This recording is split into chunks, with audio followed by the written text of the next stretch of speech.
Quit India ಚಳವಳಿಯಲ್ಲಿ ಕಾರಾಗೃಹ ವಾಸನೂ ಮಾಡಿದರು.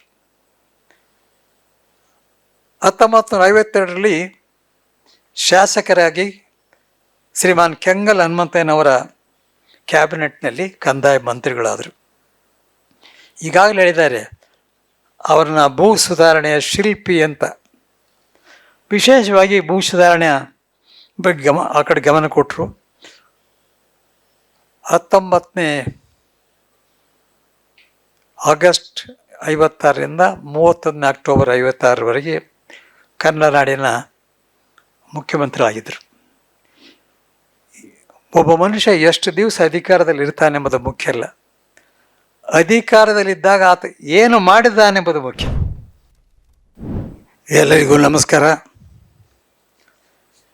ಈ ಸಮಾರಂಭದ ಅಧ್ಯಕ್ಷತೆಯನ್ನು ವಹಿಸಿದಂಥ ನಾಡೋಜ ಡಾಕ್ಟರ್ ಪಿ ಗೂಢಕೃಷ್ಣವರೇ, ಶ್ರೀ ಕಡಿದಾಳ ಮಂಜಪ್ಪನವರ ದತ್ತಿ ಕಾರ್ಯಕ್ರಮದ ಪ್ರಥಮ ದತ್ತಿ ಭಾಷಣ ಮಾಡಿರ್ತಕ್ಕಂಥ ಶ್ರೀಮಾನ್ ಬಿ ಎಲ್ ಶಂಕರ್ ಅವರೇ, ಈಗ ತಾನೇ ಪ್ರಾಸ್ತಾವಿಕ ನುಡಿಗಳನ್ನಾಡಿದ ಜೆ ಬಿ ಶಿವರಾಜ್ ಅವರೇ, ಶ್ರೀಮತಿ ಕಲಾ ಅವರೇ, ಡಾಕ್ಟರ್ ಸತೀಶ್ ಶರಶ್ಚಂದ್ರ ಅವರೇ, ಡಾಕ್ಟರ್ ಜಯಪ್ರಕಾಶ್ ಅವರೇ, ದಿನೇಶ್ ಅವರೇ, ನರೇಂದ್ರ ಅವರೇ, ಶ್ರೀಮಾನ್ ಡಿ ಆರ್ ಪಾಟೀಲ್ರೇ ಮತ್ತು ಸಭಾಂಗಣದಲ್ಲಿರ್ತಕ್ಕಂಥ ಎಲ್ಲ ಮಹನೀಯರೇ ಮತ್ತು ಮಹಿಳೆಯರೇ, ಶ್ರೀಮಾನ್ ದಿನೇಶ್ ಅವರು ಸ್ವಾಗತ ಮಾಡುವಾಗ ಅನೇಕ ಜನರ ಹೆಸರುಗಳನ್ನು ನೀಡಿದ್ದಾರೆ. ಶ್ರೀಮಾನ್ ರವಿವರ್ಮಕುಮಾರ್, ಶ್ರೀಮತಿ ಸುಶೀಲಮ್ಮ, ಹಾಗೆ ಶಿವರಾಜ್ ಅವರು ಶ್ರೀಮಾನ್ ಕಡಿದಾಳ ಕುಟುಂಬದವರ ಬಗ್ಗೆಯೂ ಹೇಳಿದ್ದಾರೆ. ಅವರೆಲ್ಲರನ್ನ ನಾನು ಅತ್ಯಂತ ಗೌರವದಿಂದ ಮತ್ತೊಮ್ಮೆ ನೆನೆಸ್ತೀನಿ, ಹೇಳ್ತೀನಿ. ಶ್ರೀಮಾನ್ ಜಿ ಬಿ ಶಿವರಾಜ್ ಅವರು ಪ್ರಾಸ್ತಾವಿಕ ನುಡಿಗಳನ್ನು ಆಡಿದಾಗ ಬಹುಶಃ ಕಡಿದಾಳ ಮಂಜಪ್ಪನವ್ರ ಬಗ್ಗೆ ಅವರನ್ನು ಕುರಿತು ವಿಶೇಷವಾಗಿ ಒಂದು ಕಾರ್ಯಕ್ರಮವನ್ನು ಮಾಡಿ ಅವ್ರ ಮಾತು ಕೇಳಬೇಕು ಅನ್ನಿಸ್ತಾ ಇತ್ತು ನನಗೆ. ಭಾಳ ಚೆನ್ನಾಗಿ ಮಾತಾಡಿದ್ದಾರೆ. ಈ ಕಾರ್ಯಕ್ರಮಕ್ಕೆ ಒಂದು ಒಳ್ಳೆಯ ಭಾಗವಾಗಿದ್ದಾರೆ. ಅದಕ್ಕೆ ನಾನು ಭಾಳ ಸಂತೋಷ. ನನ್ನ ಮನಸ್ಸಲ್ಲಿ ಆ ಮಾತನ್ನು ಹೇಳ್ತಾ ಇದ್ದೇನೆ. ಈ ಕಾರ್ಯಕ್ರಮ ಅವರು ಹೇಳಿದಂತೆ ಅವಿಸ್ಮರಣೀಯ ಕಾರ್ಯಕ್ರಮ, ಒಂದು ವಿಶಿಷ್ಟ ಕಾರ್ಯಕ್ರಮ, ಅತ್ಯಂತ ಗೌರವಿತ ಕಾರ್ಯಕ್ರಮ ಅನ್ನೋದರಲ್ಲಿ ಎರಡು ಮಾತಿಲ್ಲ. ಬೆಂಗಳೂರು ನಗರದಲ್ಲಿ ಪ್ರತಿನಿತ್ಯ ಒಂದಿಲ್ಲ ಒಂದು ಕಾರ್ಯಕ್ರಮ ಆಗ್ತಾ ಇರ್ತವೆ. ಅವು ರಾಜಕೀಯ ಆಗಿರ್ಬೋದು, ಸಾಹಿತ್ಯಿಕವಾಗಿರ್ಬೋದು, ಸಾಂಸ್ಕೃತಿಕವಾಗಿರ್ಬೋದು, ಬೇರೆ ಬೇರೆ ಕಾರ್ಯಕ್ರಮ ಆಗ್ಬೋದು. ಇಂಥ ಕಾರ್ಯಕ್ರಮಗಳು, ಅದರಲ್ಲಿ ವಿಶೇಷವಾಗಿ ವಿದ್ಯಾರ್ಥಿಗಳು ಇರ್ತಕ್ಕಂಥ ಈ ಕಾರ್ಯಕ್ರಮ,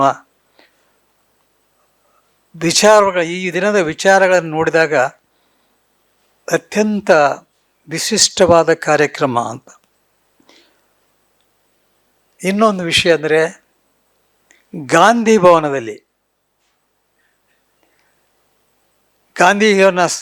ಭವನದಲ್ಲಿ ಶ್ರೀಮಾನ್ ಕಡಿದಾಳ ಮಂಜಪ್ಪನವರು ಗಾಂಧಿ ಸ್ಮಾರಕ 10 ವರ್ಷ ಅಧ್ಯಕ್ಷರಾಗಿದ್ದು,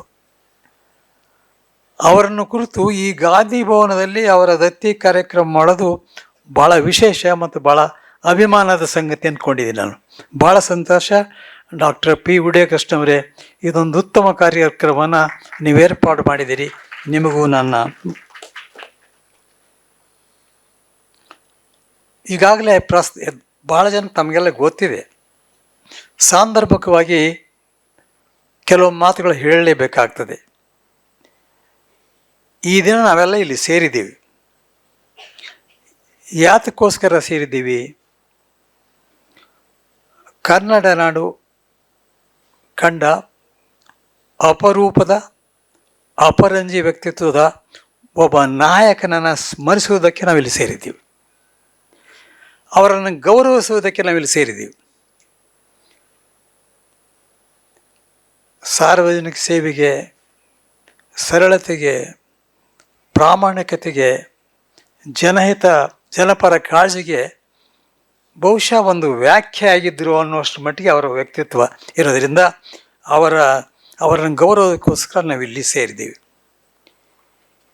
ಜಯಂತಿ ಕಾರ್ಯಕ್ರಮಗಳು ಮತ್ತು ದತ್ತಿ ಕಾರ್ಯಕ್ರಮಗಳು ಏಕೆ ಮತ್ತು ಯಾರಿಗಾಗಿ? ಜಯಂತಿ ಕಾರ್ಯಕ್ರಮಗಳು ಅಥವಾ ಇಂಥ ದತ್ತಿ ಕಾರ್ಯಕ್ರಮಗಳು ಏಕೆಂದರೆ ಮಹನೀಯರ ಸೇವೆ ಮತ್ತು ಸಾಧನೆಯನ್ನು ಸ್ಮರಿಸುವುದು ಮತ್ತು ಅವರನ್ನು ಗೌರವಿಸುವುದು. ಎರಡನೇದಾಗಿ ಇಂಥ ಕಾರ್ಯಕ್ರಮದಿಂದ ಸ್ಫೂರ್ತಿ ಪ್ರೇರಣೆ ಪಡೆದು ಅವರ ಮೌಲ್ಯಗಳನ್ನು ಪಾಲನೆ ಮಾಡಿ ನಮ್ಮ ಜೀವನವನ್ನು ಸಾರ್ಥಕ ಮಾಡಿಕೊಳ್ಳುವುದು. ಮೂರನೇದು ನಾವು ಸಮಾಜಕ್ಕಾಗಿ ಏನಾದರೂ ಮಾಡಬೇಕಂತಕ್ಕಂಥ ಸಂಕಲ್ಪ ಮಾಡಿಕೊಳ್ಳೋದು. ಈ ಕಾರಣಕ್ಕಾಗಿ ಇಂಥ ಕಾರ್ಯಕ್ರಮಗಳು ಪ್ರಸ್ತುತ ಮತ್ತು ಉತ್ತಮ. ಈ ಮಹನೀಯರು ಸಾಧಕರು ತಮ್ಮ ಜನ್ಮದಿನಗಳನ್ನ ಅಥವಾ ಜಯಂತಿಗಳನ್ನ ಆಚರಣೆ ಮಾಡಬೇಕು, ಸ್ಮಾರಕಗಳನ್ನು ಮಾಡಬೇಕು, ಅವರ ಹೆಸರನ್ನ ಜನರು ಕೊಂಡಾಡಬೇಕು ಅಂತ ಅದಕ್ಕಾಗಿ ಬದುಕಲಿಲ್ಲ. ಅವರ ಬದುಕಿನ ಸಾಧನೆಗಳಿಗಾಗಿ ಅವ್ರು ನೆನೆಸ್ಕೊಂಡು ನಮ್ಮ ಬದುಕನ್ನು ಸರಿ ಮಾಡಿಕೊಳ್ಬೇಕು. ಆದ್ದರಿಂದ ಇಂಥ ಕಾರ್ಯಕ್ರಮಗಳು ಸಾಧಕರಿಗೆ ಕಡಿದಾಳ ಮಂಜಪ್ಪನವ್ರಿಗೆ ನಮಗೆ ಬೇಕಾಗಿದೆ. ಆದರೆ ಇಷ್ಟೊಂದು ಈ ಕಾರ್ಯಕ್ರಮ ಮಾಡಿದ್ದು ಭಾಳ ಸಂತೋಷ. ಜುಲೈ 10, 1908 ಹಾರೋಳ್ಳಿ ಗ್ರಾಮದಲ್ಲಿ ಸಾಮಾನ್ಯ ಕೃಷಿ ಕುಟುಂಬದಲ್ಲಿ ಜನಿಸಿ ಗ್ರಾಮೀಣ ಕಷ್ಟಗಳನ್ನು ಅನುಭವಿಸಿ ಬೆಳೆದವರು ಕಡಿದಾಳ ಮಂಜಪ್ಪನವರು. ಹುಟ್ಟು ನಮ್ಮ ಆಯ್ಕೆಯಲ್ಲ, ಬದುಕು ನಮ್ಮ ಆಯ್ಕೆ. ನಾನು ರಾಜಸ್ಥಾನದಲ್ಲಿ ಚೀಫ್ ಜಸ್ಟಿಸ್ ಆಗಿರುವಾಗ ನಮ್ಮ ಕಾರ್ನ ಮುಂದೆ ಒಂದು ಲಾರಿ ಹೋಗ್ತಾಯಿತ್ತು. ಆ ಲಾರಿ ಮೇಲೆ ಹಿಂದ್ಗಡೆ ಬರೆದಿದ್ರು, आदमी जन्म से भाग्यवान हो सकता है मगर कर्म से महान बनता है ಅಂತ. ಒಬ್ಬ ಮನುಷ್ಯ ಹುಟ್ಟಿನಿಂದ ಭಾಗ್ಯವಾನ ಆಗ್ಬೋದು, ಆದರೆ ಮಹಾನ್ ಆಗೋದಿಲ್ಲ. ಮನುಷ್ಯ ಮಹಾನ್ ಆಗೋದು ಕರ್ಮದಿಂದ ಮಾತ್ರ ಅಂತ. ಶ್ರೀಮಂತರು ಕರ್ಮದಿಂದ ಮಹಾನ್ ಆಗ್ಬೋದು, ಕೇವಲ ಬಡವರಂತಲ್ಲ. ಆದ್ದರಿಂದ ಹುಟ್ಟಿನಿಂದ ನಾವು ಭಾಗ್ಯವಾನರಾಗ್ಬೋದು, ಕರ್ಮದಿಂದ ಮಹಾನ್ ಆಗ್ಬೋದು ಎಂಬುದಕ್ಕೆ ಕಡಿದಾಳ ಮಂಜಪ್ಪನವರು ಒಂದು ಉದಾಹರಣೆ ಎಂಬ ದೃಷ್ಟಿಯಿಂದ ಈ ಸಂದರ್ಭದಲ್ಲಿ ನಾನು ಹೇಳಿದೆ. ಬಡತನ ಕೆಲವೊಂದು ಸಾಮ್ಯಗಳಿರೋದ್ರಿಂದ ನಾನು ವೈಯಕ್ತಿಕವಾದರೂ ಪರವಾಗಿಲ್ಲ ಹಂಚಿಕೊಳ್ಬೇಕಂತಿದ್ದೀನಿ. ನಾನು ಒಂದು ಹಳ್ಳಿಯಿಂದ ಬಂದಿದ್ದೀನಿ. ಬಡತನವನ್ನು ವ್ಯಾಖ್ಯೆಯಿಂದಲೇ ಅನುಭವದಿಂದ ಕಂಡುಕೊಂಡಿದ್ದೀನಿ. ಅವರು ಒಂದು ಹಳ್ಳಿಯಲ್ಲಿ ಹುಟ್ಟಿ ಕೃಷಿ ಕುಟುಂಬದಲ್ಲಿ ಹುಟ್ಟಿ ಇಷ್ಟೆಲ್ಲ ಸಾಧನೆ ಮಾಡಿದ್ದಾರೆ. ಅನೇಕ ಸಾರಿ ಬಡತನವನ್ನು ನಾವು ಶಾಪ ಅಂತ ತಿಳಿತಿದ್ದೀವಿ. ನನ್ನ ಅನುಭವದಲ್ಲಿ ಮತ್ತು ನನ್ನ ದೃಢವಾದ ವಿಚಾರದಲ್ಲಿ ಬಡತನ ಶಾಪವಲ್ಲ, ಅದೊಂದು ವರ. ಆ ಶಾಪವನ್ನು ವರವನ್ನಾಗಿ ಪರಿವರ್ತನೆ ಮಾಡಬೇಕಾದ್ರೆ ಅನೇಕ ಗುಣಗಳು ಬೇಕು. ನಮ್ಮ ಪರಿಶ್ರಮ, ನಮ್ಮ ಪ್ರಾಮಾಣಿಕತೆ, ನಮ್ಮ ಕೆಲಸಗಳೆಲ್ಲ ಸೇರಿಕೊಳ್ತವೆ. ಆದರೆ ಬಡತನಕ್ಕೆ ಒಮ್ಮೆ ನಾನು ವೈಯಕ್ತಿಕವಾಗಿ ಬಡತನಕ್ಕೆ ಧನ್ಯವಾದಗಳನ್ನ ಹೇಳ್ತೀನಿ. ಯಾಕೆ ಧನ್ಯವಾದಗಳನ್ನ ಹೇಳ್ತೀನಿ ಅಂದರೆ, ಆ ಬಡತನ ನನ್ನ ಬೆಳವಣಿಗೆಯಲ್ಲಿ ಸ್ವಲ್ಪ ಮಟ್ಟಿಗೆ ಏನಾದರೂ ಬೆಳೆದಿದ್ರೆ ನನ್ನ ಬೆಳವಣಿಗೆಯಲ್ಲಿ ಮಹತ್ವದ ಪಾತ್ರ ವಹಿಸಿದೆ. ಸ್ವಲ್ಪ ದಿವಸಗಳ ಕೆಳಗೆ ಒಬ್ಬರು ನನ್ನನ್ನು ಇಂಟರ್ವ್ಯೂ ಮಾಡುವಾಗ ಕೇಳಿದರು, what shaped your judicial philosophy ಅಂತ. ಒಂದು ಮಾತು ಹೇಳಿದೆ, ನನ್ನ ಹಳ್ಳಿ ಗ್ರಾಮಾಂತರ ಪ್ರದೇಶ, ಬಡತನ, ನನಗೆದುರಾದಂಥ ಸಮಸ್ಯೆ ಮತ್ತು ಸವಾಲುಗಳೇ ನನ್ನ ಜುಡಿಷಿಯಲ್ ಫಿಲಾಸಫಿ ಆಧಾರ ಅಂದರೆ. ಕಣ್ಣಾರೆ ಬಡವರನ್ನ, ಹಳ್ಳಿ ಜನರನ್ನ ಕಷ್ಟದಲ್ಲಿರ್ತಕ್ಕಂಥ ನೊಂದವ್ರು ನಾನು ಕಣ್ಣಾರೆ ನೋಡೀನಿ, ಅವರ ಮಧ್ಯದಲ್ಲಿದ್ದೀನಿ, ನಾನು ನೋವನ್ನು ಅನುಭವಿಸಿದ್ದೀನಿ.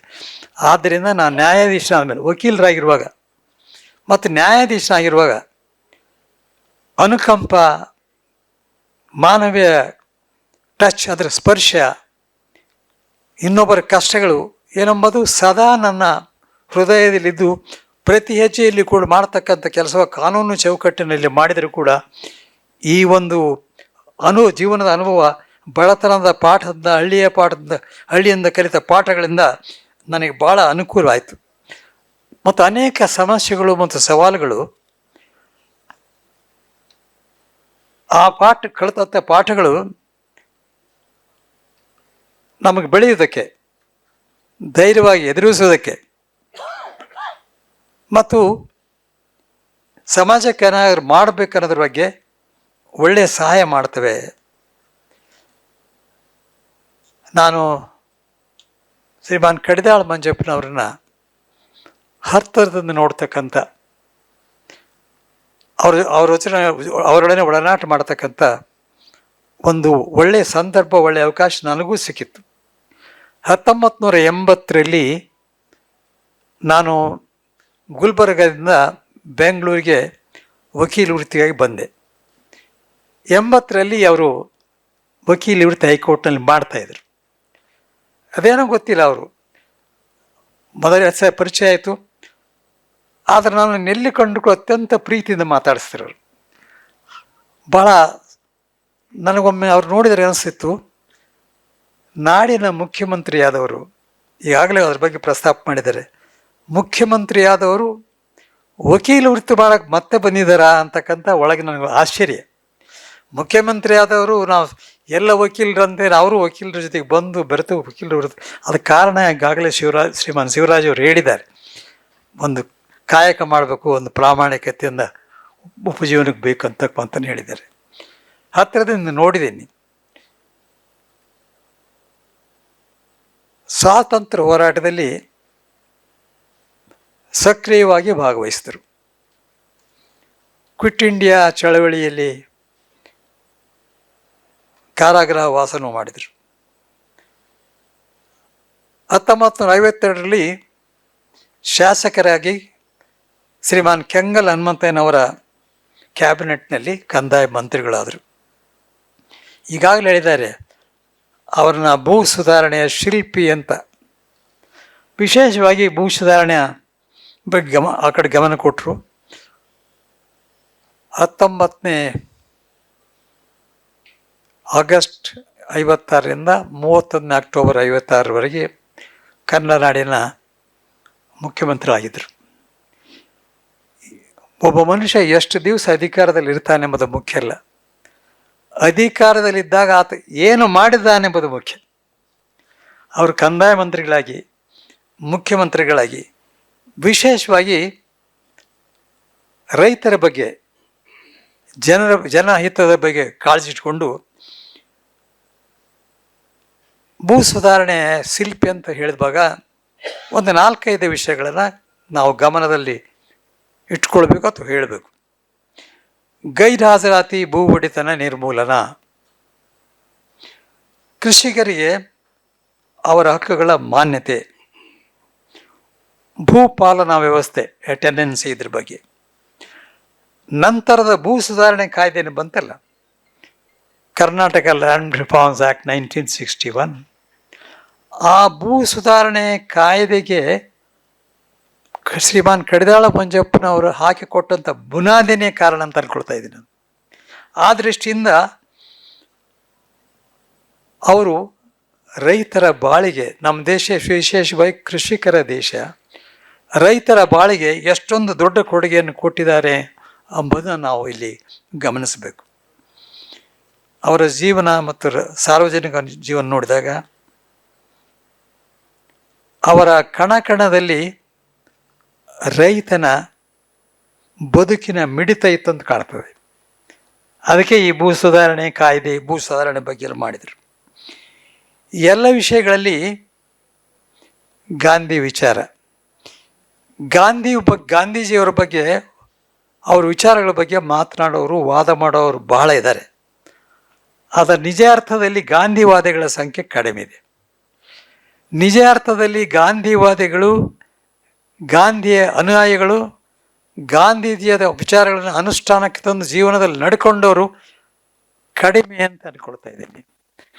ಆ ಕಡಿಮೆ ಅಥವಾ ವಿರಳರ ಸಂಖ್ಯೆಯಲ್ಲಿ ಶ್ರೀಮಾನ್ ಕಡಿದಾಳ ಮಂಜಪ್ಪನವರು ಒಬ್ಬರು ಅಂತ ನಿಸ್ಸಂದೇಹವಾಗಿ ನಾನು ಹೇಳ್ಬೋದು. ಎಲ್ಲ ರೈತರ ಬಗ್ಗೆ, ಗಾಂಧಿ ವಿಚಾರದ ಬಗ್ಗೆ, ಸಾರ್ವಜನಿಕ ಸೇವೆ ಮತ್ತು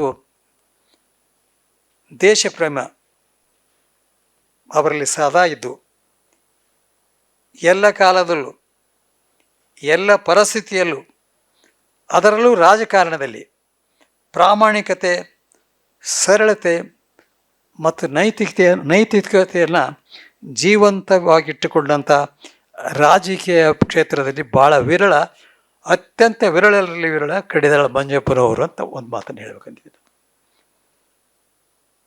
ಕಡಿದಾಳ ಮಂಜಪ್ಪನವರು ಕೇವಲ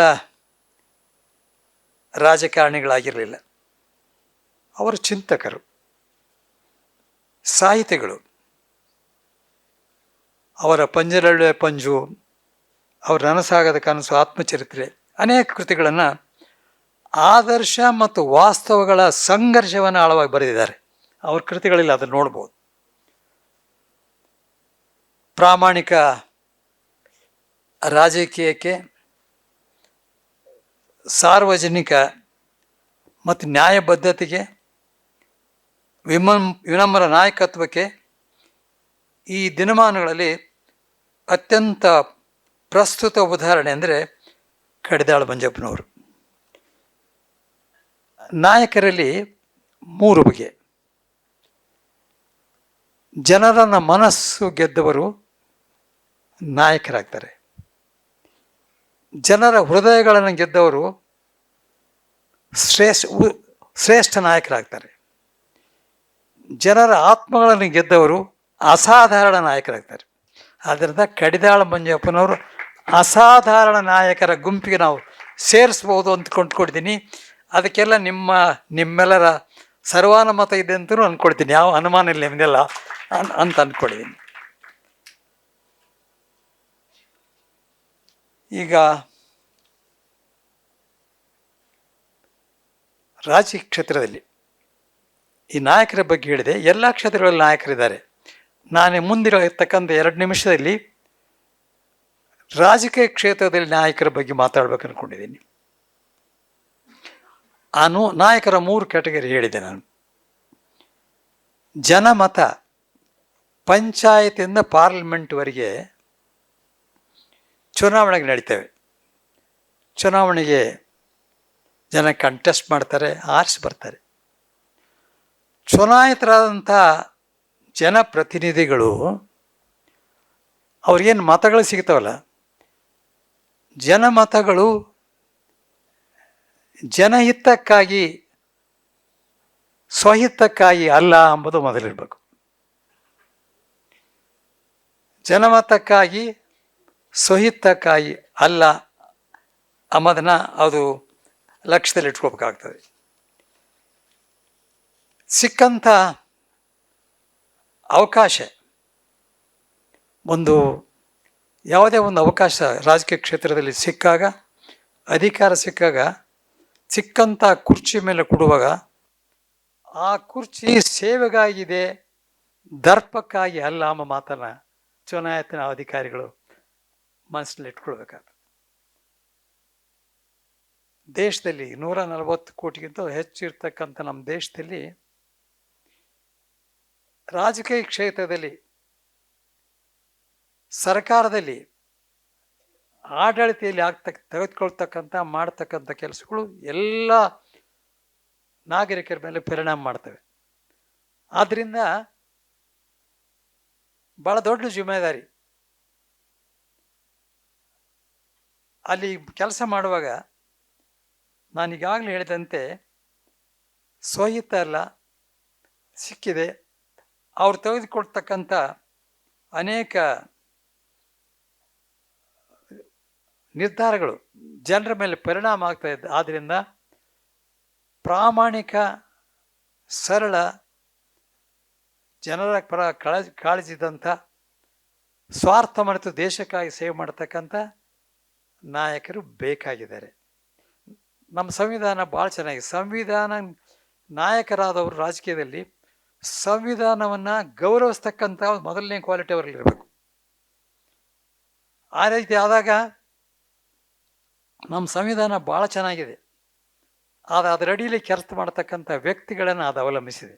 ಯಾವ ರೀತಿ ವಿ ಹ್ಯಾವ್ ಎಕ್ಸಲೆಂಟ್ ಕಾನ್ಸ್ಟಿಟ್ಯೂಷನ್, ಇದು ಗೋಲ್ಡನ್ ಡಿಕ್ಲರೇಷನ್, ಬಟ್ ಅಷ್ಟೇ ಸಾಕ? ಎಲ್ಲಿವರೆಗೆ ಆ ಸಂವಿಧಾನದ ಅಡಿಯಲ್ಲಿ ಸಂವಿಧಾನದ ಪರವಾಗಿ ಸಂವಿಧಾನದ ಸಂಸ್ಥೆಗಳಲ್ಲಿ ಕೆಲಸ ಮಾಡತಕ್ಕಂಥ ಜನ ಒಂದು ಒಳ್ಳೆ ಚರಿತ್ರೆ ಇದ್ದವರು ಸಿಗೋದಿಲ್ವೋ ಅಲ್ಲಿವರೆಗೆ ಸಂವಿಧಾನದ ಆಶಯಗಳು ಅಷ್ಟೊಂದು ರೀತಿಯಲ್ಲಿ ಪರಿಣಾಮಕಾರಿಯಾಗಿ ಆಗೋದಿಲ್ಲ.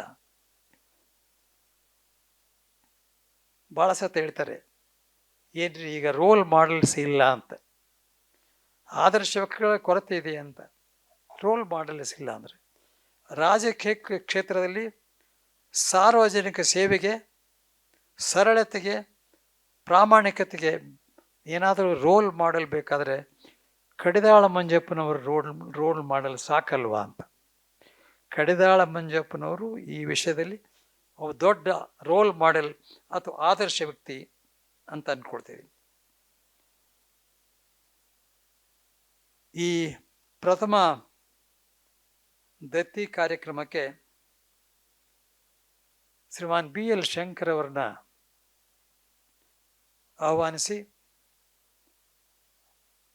ಅವರು ಈ ದಿನ ಪ್ರಥಮ ದತ್ತಿ ಕಾರ್ಯಕ್ರಮದಲ್ಲಿ ಪ್ರಥಮ ದತ್ತಿ ಉಪನ್ಯಾಸವನ್ನು ಮಾಡಲಿದ್ದಾರೆ.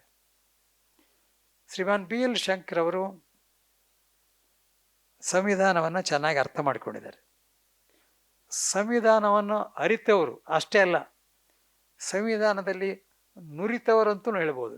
ಯಾಕಂದರೆ ಸಂವಿಧಾನಕ್ಕೆ ಸಂಸ್ಥೆಗಳಲ್ಲಿ ಅವರು ಅಧಿಕಾರಿಗೆ ಬೇರೆ ಬೇರೆ ಕೆಪಾಸಿಟಿಯಲ್ಲಿ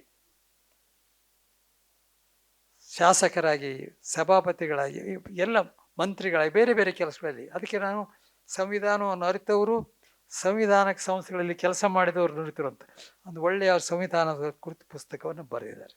ಅನೇಕ ಅಂಕಣಗಳನ್ನು ಬರಿತಾ ಇದ್ದಾರೆ. ಅವರೊಬ್ಬರು ನಾನು ರಾಜಕೀಯ ದೃಷ್ಟಿಯಿಂದ ಮಾತ್ರ ನೋಡ್ತಾ ಇಲ್ಲ, ಒಬ್ಬ ಚಿಂತನಾಶೀಲ ವ್ಯಕ್ತಿ ಅಂತ ನೋಡ್ತೀನಿ. ಸಮಾಜಮುಖಿ ಚಿಂತನೆ ಮಾಡತಕ್ಕಂಥ ವ್ಯಕ್ತಿ, ಸಾರ್ವಜನಿಕನಲ್ಲಿ ಹಸನವಾಗಿ ಹೇಗಿರ್ಬೇಕು ಎಂಬುದನ್ನು ಚಿಂತನೆ ಮಾಡ್ತಕ್ಕಂಥವ್ರು ಅಂತ ಹೇಳ್ತೀನಿ.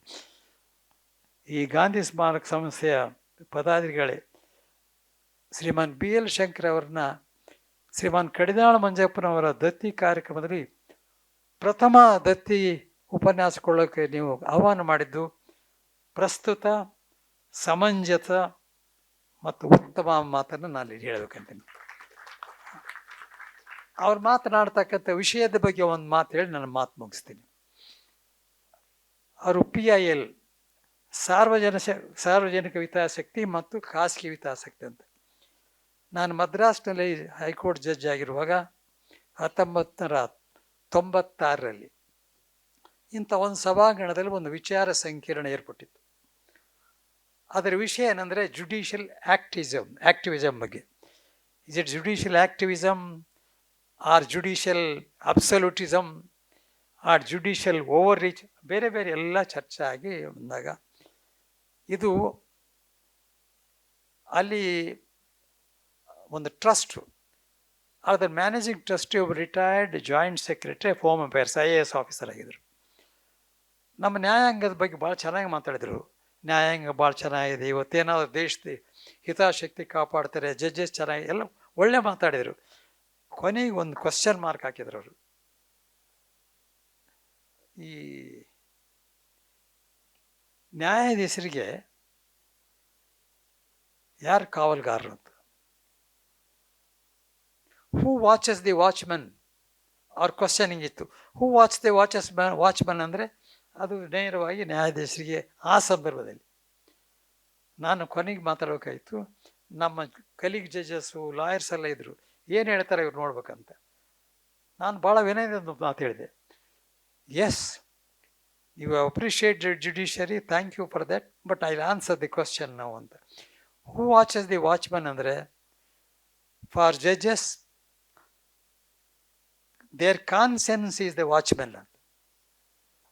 ನಮ್ಮ ಆತ್ಮಸಾಕ್ಷಿಯೇ ನಮ್ಮ ಕಾವಲುಗಾರ. ಗೋದಾಮು, ಇಂಡಸ್ಟ್ರೀಸ್ ಇವುಗಳೆಲ್ಲ ಕಾಯಕ್ಕೆ ನಾವು ವಾಚ್ಮನ್ ಇಡ್ತೀವಿ. ಅವನು ಮಲಗಿದರೆ ಮೇಲೆ ಒಬ್ಬರು ಸೂಪರ್ವೈಸರ್, ಅವನು ಮಲಗಿದರೆ ವೆರ್ ಈಸ್ ದಿ ಎಂಡ್. ಸಂವಿಧಾನ ಮಾಡುವಾಗ ನ್ಯಾಯಾಂಗ, ಶಾಸಕಾಂಗ, ಕಾರ್ಯಾಂಗಗಳನ್ನು ನಮ್ಮ ಸಂವಿಧಾನ ಭಾಳ ಚೆನ್ನಾಗಿ ಮಾಡಿದ್ದಾರೆ, ಆ ವಿಷಯ ಬೇರೆ. ಮಾಡುವಾಗ ಸೆಪರೇಷನ್ ಆಫ್ ಪವರ್ಸ್ ಇದು ಮಾಡುವಾಗ ಏನಾಯಿತು, ಏನಾದ್ರಂಥ ಪರಿಸ್ಥಿತಿ ಬಂದಾಗ who is the final arbiter, ಕೊನೆಗೆ ಯಾರು ಆಗಬೇಕಂದ್ರೆ ನಾವು ಎಲ್ಲ, ನಾನು ಡೀಟೇಲ್ ಬೇಡ ಈ ಸಂದರ್ಭಲ್ಲ, ಡೀಟೇಲ್ ಬೇಡ. ಕೊನೆಗೆ ವಿಶ್ವಾಸವಿಟ್ಟದ್ದು ಅಂಥದ್ದೇನಾದ್ರು ಪರಿಸ್ಥಿತಿ ಬಂದರೆ ಕೊನೆಯ ವಿಶ್ವಾಸ ನ್ಯಾಯಾಂಗದ ಮೇಲೆ ಇದೆ. ಅಷ್ಟೇ ದೊಡ್ಡ ಜವಾಬ್ದಾರಿ ಇದೆ. ಹೂ ವಾಚಸ್ ದಿ ವಾಚ್ಮನ್ ಅಂತ ಹೇಳಿದೆ ನಾನು. ಅಲ್ಲಿ ಒಂದು ಮಾತಿನ ಒಂದು ಸೇರಿಸಿದೆ. ಒಬ್ಬ ನ್ಯಾಯಾಧೀಶನಿಗೆ ಇದಕ್ಕೆ ಪೂರಕವಾಗಿ ನ್ಯಾಯಾಧೀಶನಿಗೆ ಧರ್ಮ ಯಾವುದು ಅಂದರೆ, ನ್ಯಾಯಾಧೀಶನ ಕೆಲಸ ಮಾಡುವಾಗ, ಅದು ಮನೆ ಇರಲಿ, ಕೋರ್ಟ್ ಇರಲಿ, ನ್ಯಾಯಾಧೀಶದ ಬಗ್ಗೆ, ತೀರ್ಪಿನ ಬಗ್ಗೆ ಅಲ್ಲಿ ಬಂದಾಗ ಒಬ್ಬ ನ್ಯಾಯಾಧೀಶನಿಗೆ ಆತನು ಮಾಡಿದಂಥ ಪ್ರಮಾಣ ವಚನವೇ ಧರ್ಮ. For A judge the oath he takes is his religion and the conscience, his conscience is the watchman. ಈ ಮಾತು ಅಲ್ಲಿ ನಾನು ಹೇಳಿದ್ದೆ. PIL ಪ್ರಶ್ನೆ ಬಂದಾಗ ಸಾರ್ವಜನಿಕ ಹಿತಾಸೆ, ಪಬ್ಲಿಕ್ ಇಂಟ್ರೆಸ್ಟ್ ಲಿಟಿಗೇಷನ್ ವರ್ಸಸ್ ಅವ್ರು ಹೇಳ್ತಾ ಇದ್ದಾರೆ. ಆ ಟಾಪಿಕ್ ಬಗ್ಗೆ ನಾನು ಮಾತಾಡೋದಿಲ್ಲ, ಅವ್ರು ಮಾತಾಡ್ತಾರೆ. ಒಂದೇ short, PIL versus PPP, 3P. 3P ಏನಂದ್ರೇನು? ಒಳ್ಳೆಯ ಕಾರಣಕ್ಕಾಗಿ ಜನರ ಹಿತದ ದೃಷ್ಟಿಯಿಂದ ಸಾರ್ವಜನಿಕ ಹಿತಾಸಕ್ತಿ ಮೊಕದ್ದಮೆ ಹಾಕಿದರೆ ಭಾಳ ಸಂತೋಷ, ಸಾರ್ವಜನಿಕ ಸೇವೆ ಆಗ್ತದೆ. ಆದರೆ ಅದರ ಬದಲಾಗಿ 3P ಏನಂದರೆ, ಒಂದು ಪರ್ಸನಲ್ ಇಂಟ್ರೆಸ್ಟ್, ಎರಡನೇದು ಪೊಲಿಟಿಕಲ್ ಇಂಟ್ರೆಸ್ಟ್, ಮೂರನೇದು publicity interested. Personal, political and publicity, ಈ ಮೂರನ್ನು ಈ ಸಾರ್ವಜನಿಕ ಹಿತಾಸಕ್ತಿ ಮೊಕದ್ದಮೆಗಳಿಗೆ ಇವು ವ್ಯತಿರಿಕ್ತ, ವಿರುದ್ಧ. ಈ ವಿಷಯಕ್ಕೆ ಅವರು ಡೀಟೇಲ್ ಆಗಿ ಮಾತಾಡ್ತಾರೆ. ಆದ್ದರಿಂದ ನಾವು ಮಾಡಬೇಕಾದ್ದು ಕೆಲಸ ಅಂದರೆ,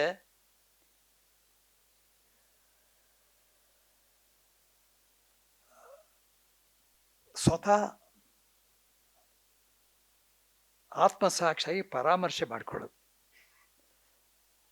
ನಾನೇನು ಮಾಡ್ತಾ ಇದ್ದೀನಿ ಮತ್ತು ನಾನೇನು ಮಾಡಬೇಕು ಅಂತ. ಈ ಒಂದು ಕಾರ್ಯಕ್ರಮದಲ್ಲಿ ನನಗೆ ಉದ್ಘಾಟನೆ ಮಾಡ್ತಕ್ಕಂಥ ಅವಕಾಶ ಸಿಕ್ಕಿದ್ದು, ಅನೇಕ ಅವಕಾಶಗಳು ಸಿಕ್ಕಿವೆ. ಆದರೆ ಇವತ್ತಿನ ಈ ಅವಕಾಶವನ್ನು ಅತ್ಯಂತ ವಿನಯದಿಂದ, ಮನಸ್ಸಿನಿಂದ, ಭಾಳ ಸಂತೋಷದಿಂದ ಈ ಕಾರ್ಯಕ್ರಮ ಉದ್ಘಾಟನೆ ಮಾಡಿದ್ದೀನಿ. ಗಾಂಧಿ ಸ್ಮಾರಕ ಸಮಿತಿಯವರಿಗೆ, ಕಡಿದಾಳ ಮಂಜಪ್ಪನವರ ಕುಟುಂಬದವರಿಗೆ, ವಿಶೇಷವಾಗಿ ಡಾಕ್ಟರ್ ನಾಡೋಜ ಪಿ ಕೃಷ್ಣ ಅವರಿಗೆ ಈ ಅವಕಾಶ ಕೊಟ್ಟೋದಕ್ಕಾಗಿ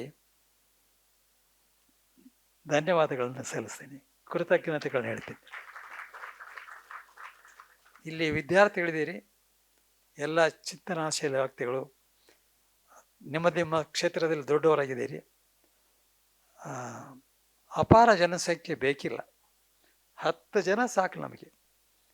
ನಿಜವಾದ ಗಾಂಧೀಜಿಯನ್ನು, ಕಡಿದಾಳ ಮಂಜಪ್ಪನವರ ವಿಚಾರ ಮಾಡಬೇಕಾದ್ರೆ ಅದಕ್ಕೆ ನಾನು ಯಾವಾಗಲೂ ಹೇಳ್ತಿರ್ತೀನಿ.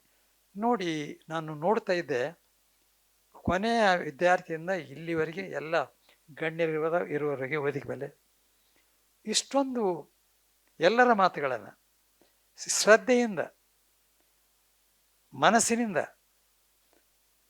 ಯಾವ ಥರದ ಬೇರೆ ತಿರುಗಾಡದೆ ಸಮಾಧಾನವಾಗಿ ಸಂತೋಷದಿಂದ ಕೇಳ್ತಿರಲ್ಲ, ಇಂಥ ಆಡಿಯನ್ಸ್ ಸಿಗೋದೇ ಭಾಳ ಕಷ್ಟ.